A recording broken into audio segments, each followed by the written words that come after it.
Cadáver de reo envuelto en sábanas es localizado en sector de la cárcel Fray Janes 1.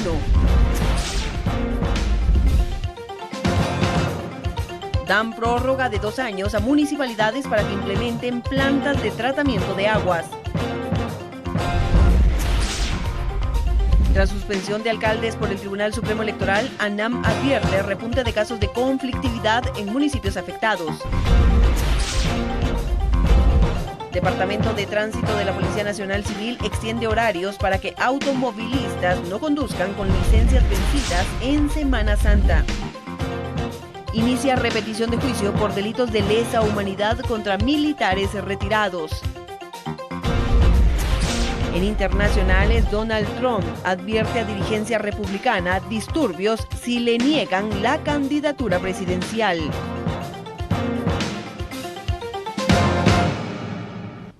Damos inicio al detalle de las noticias. La repetición del juicio en contra de 2 militares retirados señalados de delitos de lesa humanidad será a puerta cerrada. Así lo resolvió la jueza presidenta del Tribunal B de Mayor Riesgo.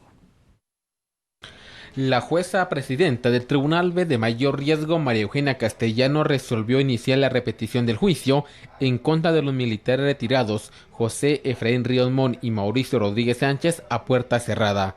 La decisión fue porque Ríos enfrentará un juicio especial. Tiene problemas de salud que le impiden entender una acusación penal en su contra. El estado del acusado José Efraín Ríos Mon es irreversible. Voy a pedir entonces a los medios de comunicación que por favor se retiren toda vez que este debate se ordenó a puertas cerradas.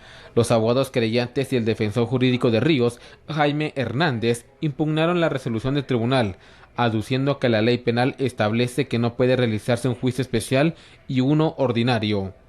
Relacionados a 2 recusaciones, una planteada contra su persona como presidenta y otra recusación planteada contra los 3 jueces. ¿Cuál sería el efecto de esos amparos si se declararan por lugar? Pues definitivamente anular todo lo actuado hasta el momento de haberse presentado los recursos respectivos. Un juicio especial o un juicio ordinario,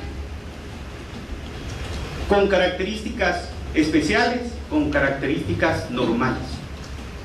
Si se lleva conjuntamente, ambos estarían violando garantías, porque el juicio especial, puerta cerrada, sin presencia del acusado, no se emite una sentencia, no se puede emitir una sentencia de carácter condenatorio. Juicio ordinario, publicidad, contradictorio, el acusado tiene que estar presente y se puede emitir una sentencia de carácter condenatorio. Para mi defendido José Efraín Ríos Mon debe de ser de un juicio totalmente independiente. No puede violentarse los principios que los abogados muy claramente que me antecedieron lo han manifestado. El tribunal rechazó las acciones legales, argumentando que el objetivo es no revictimizar a las víctimas. Con el retiro de los medios de comunicación particulares y el desarrollo de las audiencias en secreto, se inició la repetición del debate oral y público en contra de Ríos Mon y Rodríguez Sánchez por hechos cometidos durante el conflicto armado interno. Reporta para TN23 Alex Álvarez y Hugo Morales. Y la jueza contralora del caso Ixchiquimula resolvió anular la sentencia abreviada, ordenando al fiscal del Ministerio Público presentar el acto conclusivo en contra de la procesada en 24 horas. En el caso Ixchiquimula no fue sentenciada a través de un procedimiento abreviado la procesada Alma Judith Méndez Blanco. Al no lograrse un acuerdo entre el abogado defensor y el fiscal Juan Francisco Sandoval que la sindicada fuera condenada por el delito de testaferrato. El desacuerdo del defensor jurídico fue porque su patrocinada sería condenada por un delito diferente. Se le imputan a mi patrocinada, encuadran propiamente en lo que es el encubrimiento propio y no en testaferrato. ¿Por qué razón? Nuestro derecho penal es estrictamente causalista y ninguno de los verbos rectores que se le imputan en el testaferrato, a excepción de haber abierto una cuenta, que como se estableció en la investigación, no le dio ella algún manejo a esa cuenta para favorecer a alguna persona en alguna acción ilícita que existiera. Al no llegar a un acuerdo, la defensa y el MP, la jueza contralora del caso, Silvia de León, resolvió anular el convenio de criterio de oportunidad. En virtud de que Fiscalía no está de acuerdo con el procedimiento abreviado que el juzga procede a resolver en observancia al artículo 465 del Código Procesal Penal, habiendo oído ya la manifestación de la misma sindicada, quien refiere que ella sí está de acuerdo, pero cuando sea un encubrimiento propio, y que también su abogado defensor estaba de acuerdo, pero con un encubrimiento propio. La jueza de León ordenó al fiscal Sandoval a presentar el acto conclusivo en contra de Méndez Blanco en 24 horas y el 28 de este mes se conocerá la fase de apertura a juicio. A la procesada se le acusa de haber participado ilegalmente en un evento de la licitación del Instituto Guatemalteco de Seguridad Social. Y con lugar fue resuelta la solicitud del Ministerio Público de ligar a proceso a 3 ex trabajadores del ente investigador señalados del delito de falsedad material.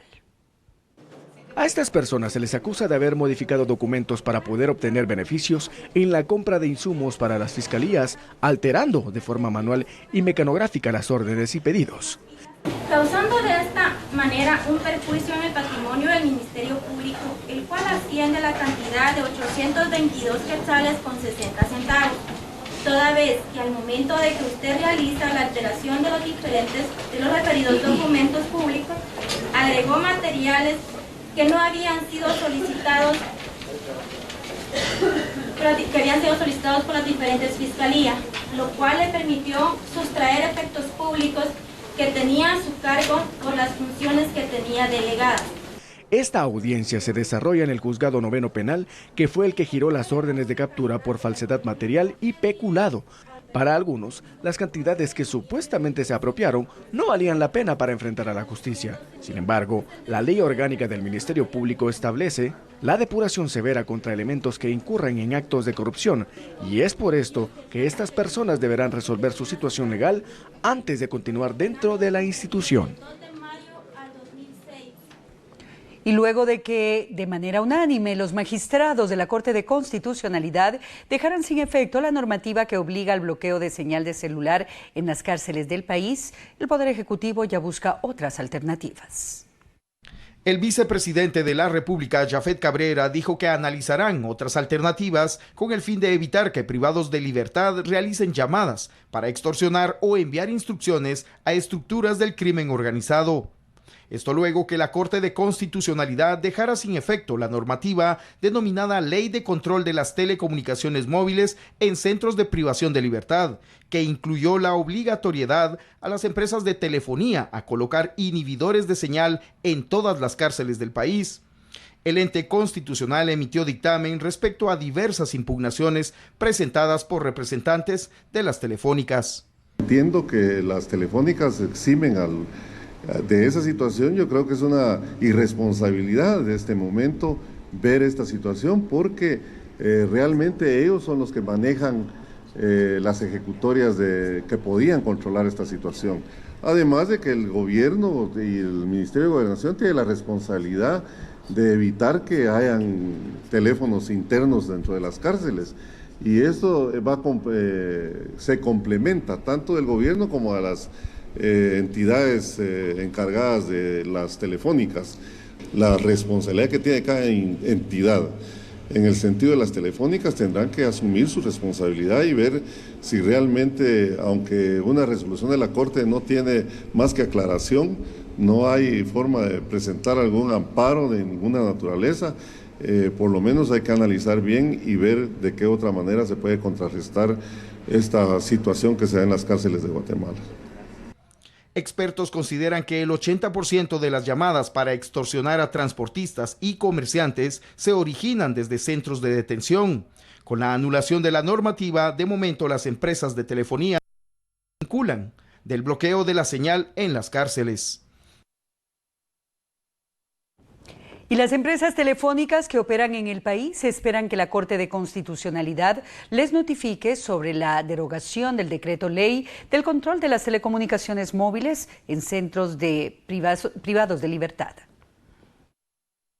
representantes de las empresas telefónicas que operan en el país esperan que la CC les notifique sobre la derogación del decreto 12/2014, Ley de Control de las Telecomunicaciones Móviles en Centros de Privación de Libertad y fortalecimiento de la infraestructura de transmisión de datos. A criterio de empresarios, el plan de cooperación se mantiene, pero es necesario sostener una reunión con el Ejecutivo, pues se invirtieron varios millones de quetzales para cumplir con la normativa inconstitucional. Nosotros tenemos que esperar a que las resoluciones, la sentencia sea finalmente notificada y poder conocer a fondo el detalle de los argumentos de la Corte con relación a cada una de las oposiciones y argumentaciones de las distintas instituciones que presentaron la inconstitucionalidad, pero como bien lo decía algún medio de comunicación, el elemento central o argumento fundamental de la Corte fue que no se cumplió con una mayoría específica y esperaremos a que las autoridades pues, nos hagan la convocatoria respectiva y ver de qué manera pues, el papel de las empresas de telefonía pueden contribuir a reforzar la tarea de las autoridades correspondientes para continuar el apoyo en la medida que corresponda a seguir combatiendo este flagelo, porque lógicamente creo que es un interés de todos los guatemaltecos. Sagastume dice que por el momento lo que corresponde a Gobernación es cumplir con la vigente ley de equipos terminales móviles. Ya existe una ley previa, que es la ley de equipos terminales móviles, que ustedes recordarán que esa ley emite una serie de disposiciones que adquieren figuras de delitos y sanciones y prohibiciones, y entre las que se encuentra la prohibición de que se puedan ingresar a los centros de detención equipos, ya sean teléfonos celulares, chips o cualquier otro material que permita que pudieran darse esas comunicaciones del interior hacia el exterior. De acuerdo con el equipo de comunicación de la Superintendencia de Telecomunicaciones, se espera que dicha entidad defina su postura en las próximas horas. Reporta Josué Peñate y Daniel Collín.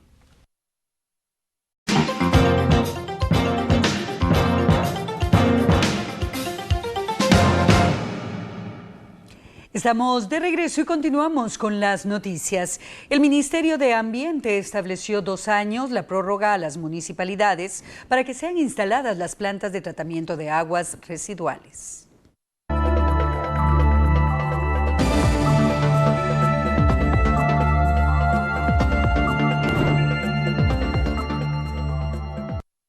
Derivado de la falta de recursos de las municipalidades, la cartera de Ambiente tomó la decisión de prorrogar por 2 años el plazo de las comunas para la instalación de plantas de tratamiento de aguas residuales. Autoridades de la cartera esperan que en dicho periodo se logren desarrollar los planes operativos y la puesta en marcha de los proyectos. Vemos la necesidad de tener que ampliar por 2 años más y será por única vez, y los alcaldes tendrán que mostrar su voluntad, al menos empezando con los estudios en el presente año. ¿Cuál es la fecha límite entonces? Es en 2 años, 2019, pero algún mes específico en donde... Sería para el 5 de mayo de 2019 si lo tomamos como 2 años exactos. Representantes del Instituto de Fomento Municipal Infom esperan que el Congreso reasigne los recursos del IVA Paz para desarrollar sus planes de trabajo. La mancomunidad de la Gran Ciudad del Sur ya empezó a hacer los estudios técnicos. Hay varios municipios que van adelante y por supuesto esos alumnos aventajados, por decirlo así, van a encontrar eco en una iniciativa de esta naturaleza. No todos los municipios están empezando, algunos municipios lo están haciendo de manera mancomunada, otros lo estarán haciendo de manera individual, pero ya es un trabajo que ya empezó desde hace rato, pero hay que encauzarlo también para aquellos que vienen rezagados y que cuentan con menos recursos, apoyarlos también. Y diversas acciones se han implementado para poder determinar los daños estructurales que pudiera tener el puente Belice. No se descarta que en los próximos días se pudiera suspender el paso del transporte pesado sobre la estructura. Autoridades de Caminos y la Coordinadora Nacional para la Reducción de Desastres CONRED informaron que a simple vista el puente Belice no tiene daños de consideración. La implementación de básculas para evitar la saturación del peso en la estructura, acelerógrafos para la medición de la velocidad de automotores que atraviesan el puente y monitoreo por medio de drones son algunas acciones implementadas.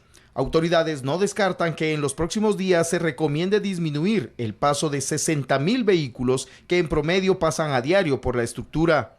Eso es parte de los análisis que se va a determinar con la implementación de la báscula, determinar la cantidad de peso que se da en ese lugar. Lo que sí es, lo que se ha hablado en reuniones, que en este puente transitan alrededor de unas 60.000 vehículos diariamente, y creo que consideramos que es importante con la implementación de las básculas determinar el peso total para luego, con toda la serie de estudios que se han realizado, los datos iniciales o de 1950 del puente, determinar hoy por hoy cuánto está transitando y que en algún momento determinar si es necesario realizar pues el desvío por otras áreas, pero es parte también de lo que se está implementando. Bueno, visualmente no se observa ese tipo de acción, pero por eso es necesario realizar evaluaciones más o complementar esas evaluaciones a lo visual con por ejemplo, la instalación de los acelerógrafos. Eso nos permite identificar daños adicionales que internamente pueda tener la estructura, pero en estos momentos es parte del proceso determinar cuál es la condición real del puente. Lo que sí, lo que hemos dicho, ¿verdad? El puente necesita un mantenimiento adecuado y es lo que pues, está haciendo en conjunto todo este espacio que nos está acompañando la PDH, verificando que se realice ese tipo de trabajo.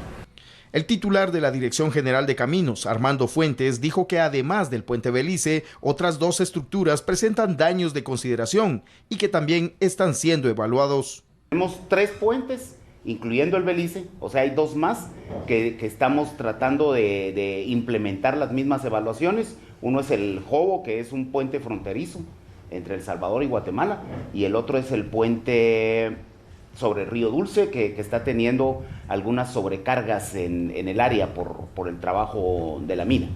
Autoridades reconocen que desde noviembre de 1958, cuando fue inaugurada la estructura, no ha tenido un mantenimiento que permita soportar el peso al que es sometido en la actualidad.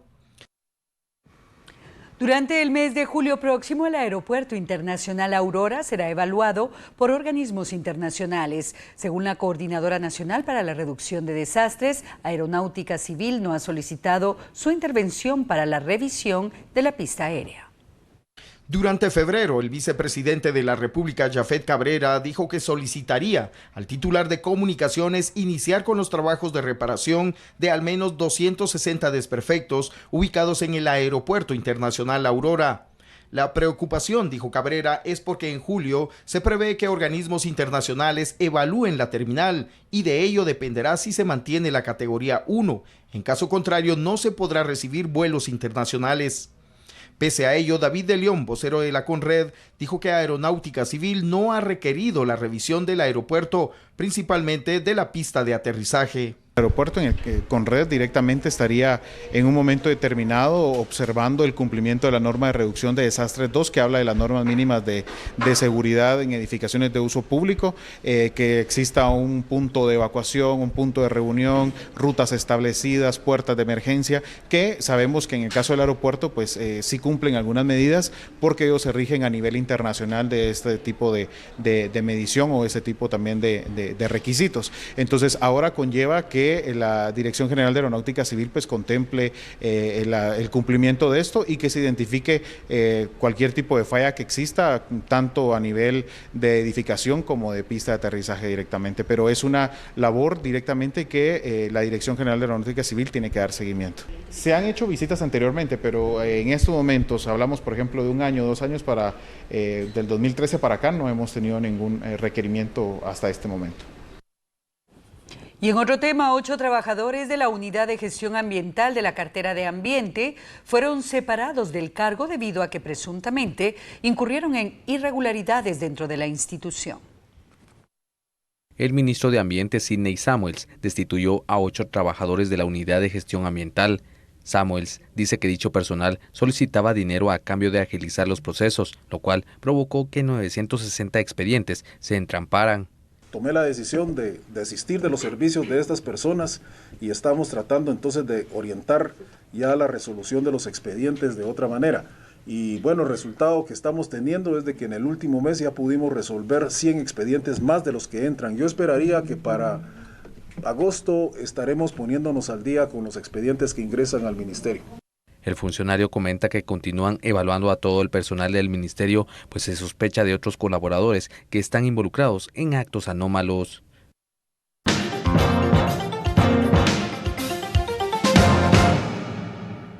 2 elementos de la Policía Nacional Civil fueron capturados indicados de recibir soborno de parte de una persona, quien presuntamente es responsable de un accidente de tránsito.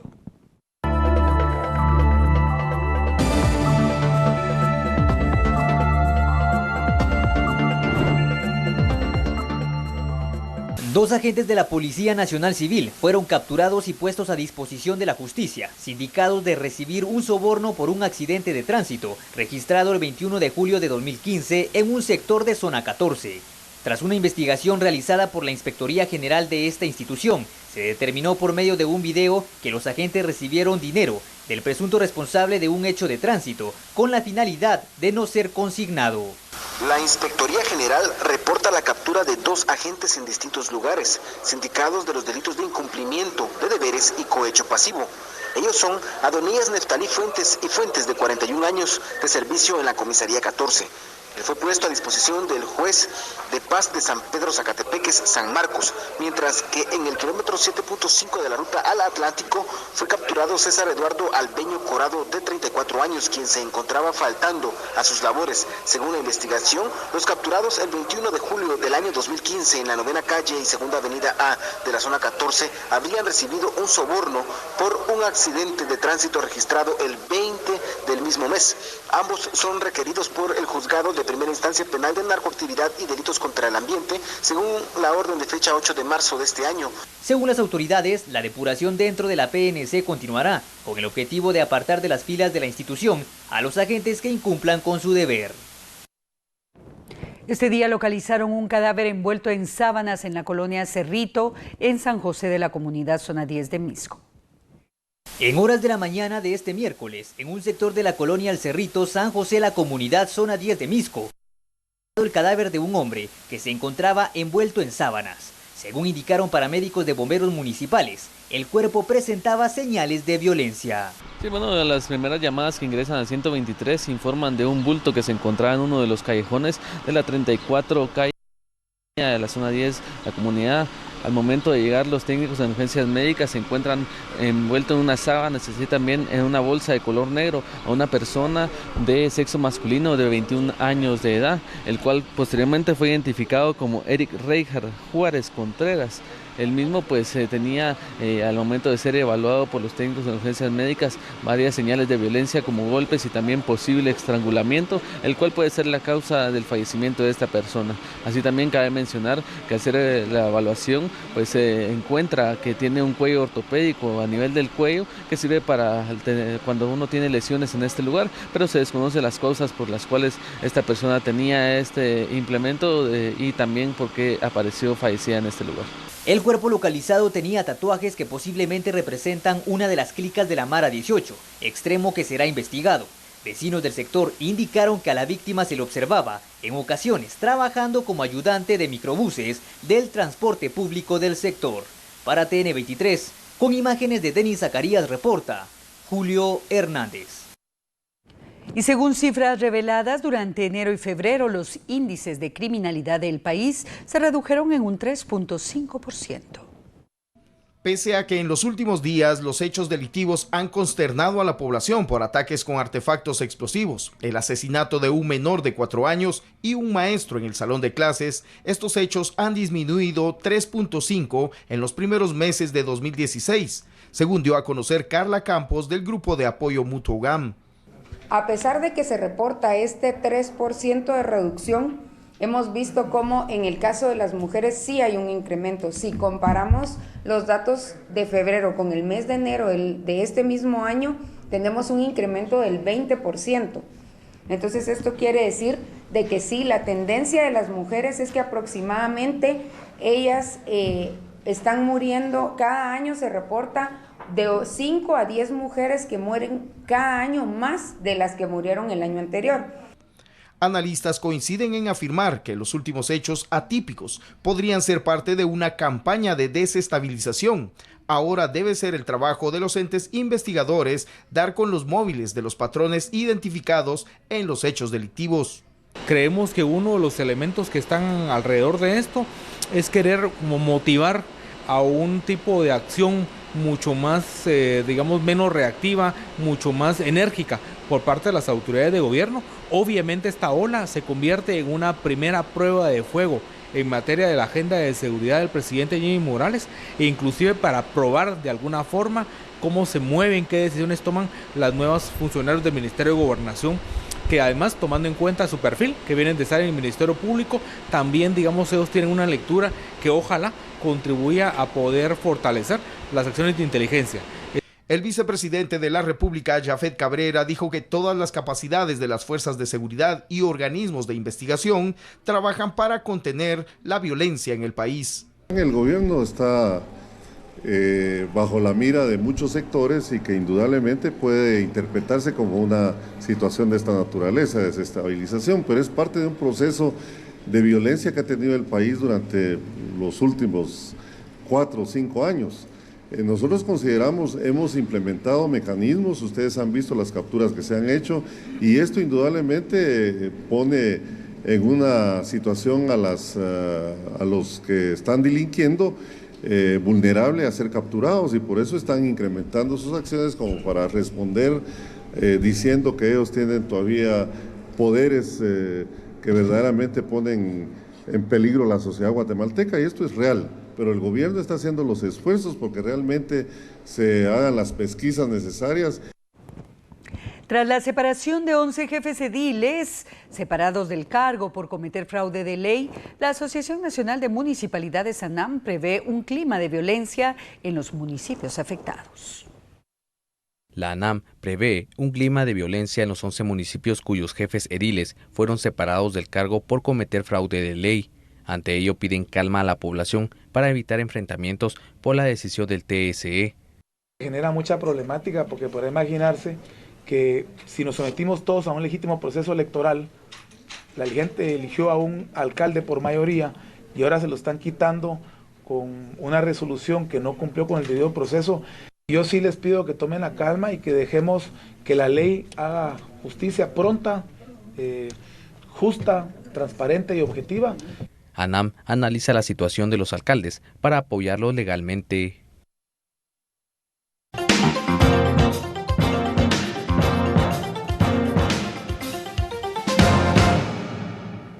El Departamento de Tránsito de la Policía Nacional Civil ha extendido los horarios de atención al cliente en el centro de emisión de licencias de la Zona 9. Esto con el fin de evitar multas durante el asueto de la Semana Mayor por vencimiento de licencias. Con la intención de reducir el índice de infracciones de tránsito a los conductores que viajarán a distintos departamentos durante Semana Santa, el Departamento de Tránsito de la Policía Nacional Civil extendió el horario de atención en el centro de emisión de licencias de Zona 9 para que las personas regularicen la documentación necesaria para conducir cualquier tipo de vehículo.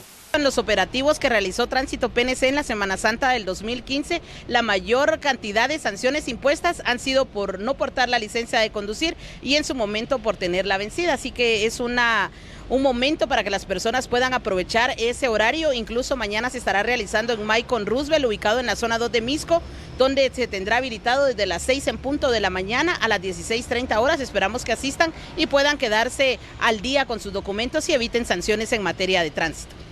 Se tiene conocimiento que durante estas 2 horas que se abrió con anticipación, se realizaron 50 trámites, en su mayoría renovaciones de licencia de conducir. Esto quiere decir que existe una gran necesidad por parte de los conductores de poder tener al día sus documentos, en este caso la licencia de conducir, donde se puede observar que una gran cantidad de guatemaltecos la portan vencida. Según la portavoz de tránsito de la PNC, Dalia Santos, este jueves se extenderá el horario de emisión de licencias en la sede ubicada en la calzada Roosevelt. El Departamento de Tránsito de la Policía Nacional Civil trabajó en coordinación con Maicon un horario especial para poder atender a automovilistas, motoristas, en general a todos los conductores, para que en esta Semana Santa puedan conducirse de forma responsable de conducir vigente. Esta actividad se realizó en horarios especiales.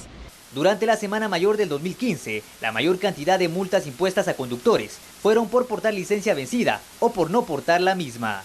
Para TN23, con imágenes de Denis Zacarías, reporta Julio Hernández. La Comisión Internacional contra la Impunidad en Guatemala, la CICIG, solicitó al Congreso de la República practicar algunas diligencias, entre ellas realizar entrevistas a empleados del organismo legislativo. Y en otras noticias, 3 mesas de trabajo para crear iniciativas de reordenamiento territorial fueron conformadas por diversos sectores. El objetivo es resolver la problemática de vivienda, tratamiento de desechos y reducir las zonas de alto riesgo.